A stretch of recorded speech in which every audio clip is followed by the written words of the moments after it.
Ladies and gentlemen, the people of Pakistan have unbreakable historical, cultural and religious bond with the people of the Indian occupied Kashmir. The region of Jammu and Kashmir is indeed as described by Quaid-e-Azam through his visionary statement, the jugular vein of Pakistan, as it has been written there on the standing. Ladies and gentlemen, Jammu and Kashmir dispute is the unfinished agenda of partition.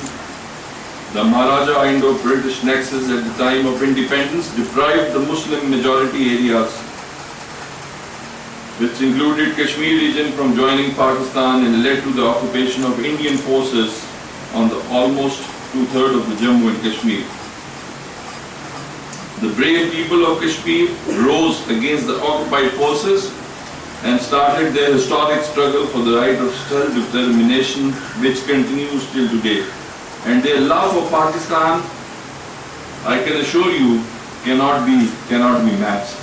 Even today, when somebody dies or somebody gets martyred in Kashmir, is draped in the Pakistani flag.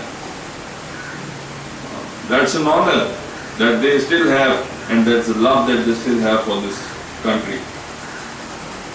Ladies and gentlemen, the Kashmir issue unfortunately remains one of the oldest disputes in the UN Security Council.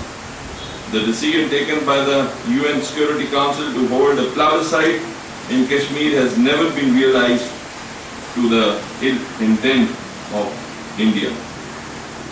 For the last 7 decades, India has denied the people of Indian occupied Jammu and Kashmir this right of self-determination and has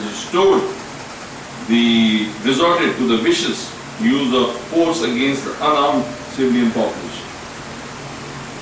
Ladies and gentlemen, people of Indian occupied Kashmir have never accepted this illegal occupation.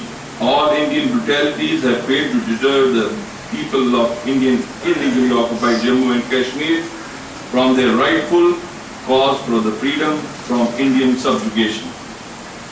4 generations of Kashmiris have suffered countless brutalities, as have already been highlighted by our 2 worthy speakers, at the hands of occupying forces, and have rendered unparalleled and unimaginable sacrifices to that great part of the world.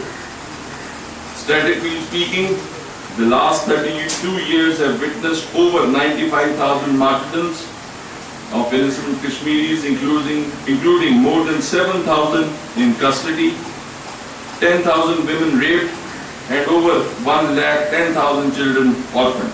That's a very huge number if we actually start counting.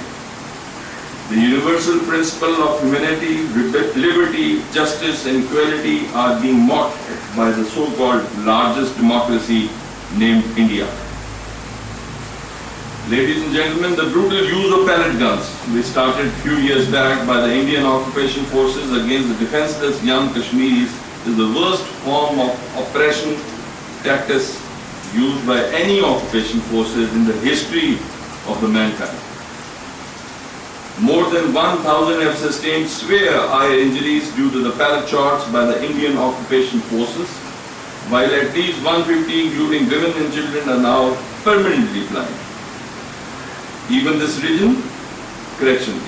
reign of terror by the occupying Indian state has failed to deter the people of Indian illegally occupied Jammu and Kashmir from their struggle for freedom from Indian oppression.